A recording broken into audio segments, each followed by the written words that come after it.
Hi, Chase from MySwing Golf, here with Chuck Evans, continuing our conversation about biofeedback. As you can see, I've got a couple of the MySwing sensors on. I've got the rib cage and the pelvis sensor on, and I have a feeling Chuck's about to put me through a couple of exercises. So Chuck, let's get to work. All right, yeah, we've talked about it a lot. Now let's start doing, right? Sure. So when we're doing the biofeedback training, obviously we've already done an assessment. We've discovered some of the issues. Right. And on this particular issue, we were talking about the lack of rib cage rotation. Sure. Right, you were about 45.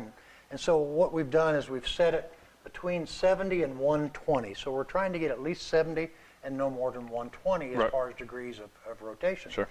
Now, if you have somebody that's having an issue even getting to 70, then back it down. Start at 50, start at 60, whatever it is, right? So the key thing with this is as we go through this, from a player's perspective, you'll have a monitor on the ground that you're watching, right? Right now we just have this. Sure. So as you watch yourself doing this, again, you're going to start building more confidence. Right. You know, you're going to build perfection into what you're trying to do. Right. The old saying of practice makes perfect. Sure. Yeah, practice makes permanent, right? Right. So only perfect practice makes permanent, and the only way to know that you're doing it perfectly is with biofeedback. Sure. Because go ahead and just take your golf posture. If I ask you just to turn what you feel is 90 degrees, okay, he just barely got there. He turned 73 degrees, but to him that feels 90. Sure. Okay, so now we're going to turn 90, and now he's at 102. So what feel difference did you have between those two? Well, I definitely feel more of a stretch. I feel like I'm opening up my chest a little bit more, creating a bit more space, a bit more width. I have a tendency, as you pointed out, to get a little narrow in the backswing and not rotate my rib cage enough. So just really trying to open up, expand my chest. Right, and so again, without having biofeedback available, there's not a lot of difference between feeling 90 and 102. Sure. Right. And you brought up a great point. What I'm feeling versus say what you, without this system, say what you would have told me might have been something different, and I might not have got to the feel you wanted me to get to as quickly. Where if I can hear it, I can see it. Now what I'm feeling when it's right, that's the feel I can go with. Right. So let's get in golf posture, and let's just kind of cross your arms. Okay. And so your key is, I just want you to turn the center of your chest as far as you can away from the golf ball.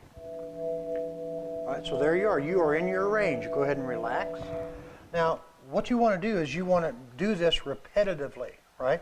So now what we're going to do is I'm going to actually just hold the golf club, but keep your arms in here like this, almost like you're alligating arm. Right. Alligator arms, yep. Yeah, alligator arms. And now you make your turn.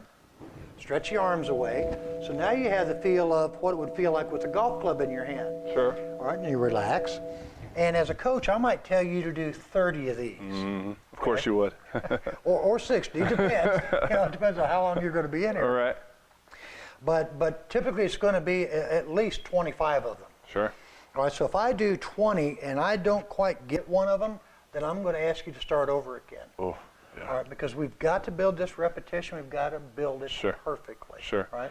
And again, much different than you just telling me in a lesson to get to this certain position. Right. Me being stubborn and most students being stubborn and want to succeed, they will do their best to do the exercises correctly every time, and they get the instant feedback. Right, and here's the other thing is, when you stand out on the lesson tee all day, and a person comes in, you say, did you have time to practice what I showed you the last time? They usually say no. Right. A couple of reasons. One, they don't know what to practice, Sure. which we just talked about, because 90 degrees to them actually might be 70, right? Sure. And they can go farther. Right.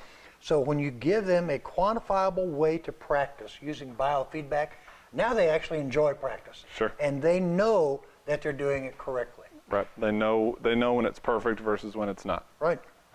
So again, just looking at ribcage rotation right now with the MySwing Pro system, we've got other features that we'll get into later. And again, biofeedback, MySwing Pro.